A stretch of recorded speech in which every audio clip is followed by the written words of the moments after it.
Bienvenidos, mi nombre es Juliana Arias, soy el programa de Sociología de UNAD. Te voy a hablar sobre la división del trabajo según Carr y Durkheim. Bueno, empezamos por Durkheim. Durkheim nos comentaba principalmente sobre la moral. La moral históricamente siempre ha sido constituida e impuesta. Entonces, estas morales reflejan muy bien las necesidades de las diferentes comunidades, además de que son necesarias para las convivencias de cada una. Otro punto importante de Durkheim es sobre las solidaridades mecánicas y orgánicas. Es básicamente la sistematización de estas sociedades. Hay un mapa conceptual o mapa mental sobre cómo funcionan estas. Digamos que la solidaridad mecánica es muy de las sociedades primitivas. En estos ejemplos nos dicen cómo la división del trabajo es simple, es homogénea, es tradicional, tiene una alta conciencia colectiva. ¿Qué quiere decir? Básicamente estas sociedades trabajaban en sí para ellas mismas. O sea, no había como que una división, una clase social. Más adelante vamos a ver cómo funcionan estas clases sociales porque Marx nos hablaba de esto.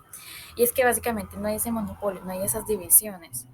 Entonces, es como decir que las comunidades trabajaban en sí, no se individualizaban tanto como lo son la solidaridad orgánica, que sí eran muy individualistas, muy heterogéneas, muy modernas, muy grandes, y la división de trabajo era muy especializada, también era muy industrializada.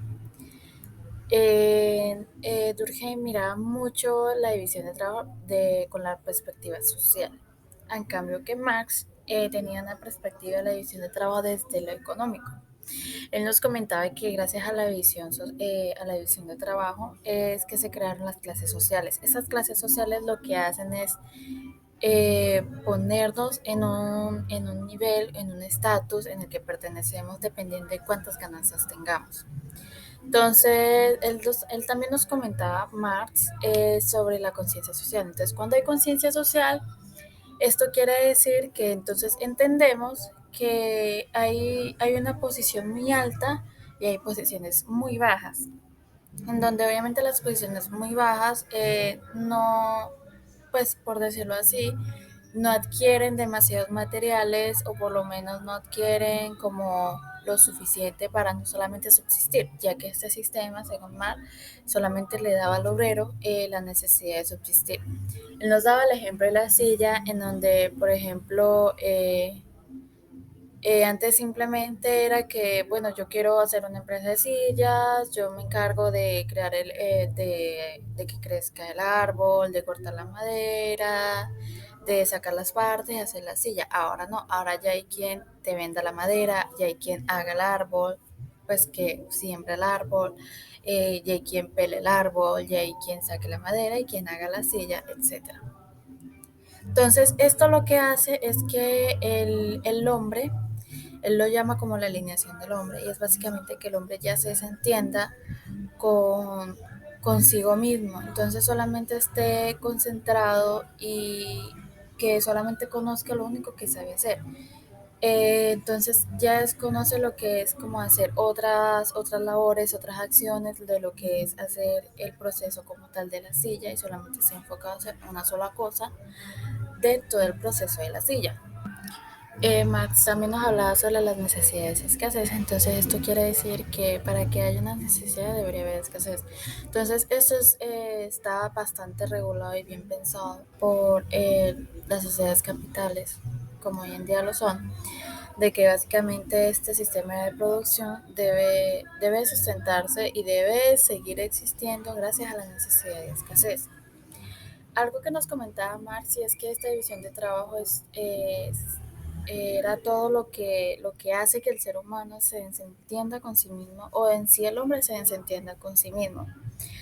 Y básicamente nos contaba que es casi que todo lo que está mal en esta sociedad, porque lo que hace es que el hombre empieza a destruir lo que naturalmente existe, como por ejemplo que hayan empresas mineras que entren a ecosistemas simplemente para obtener minerales demasiado caros y que de algún modo les sirvan a muy pocas personas para llenarse el bolsillo.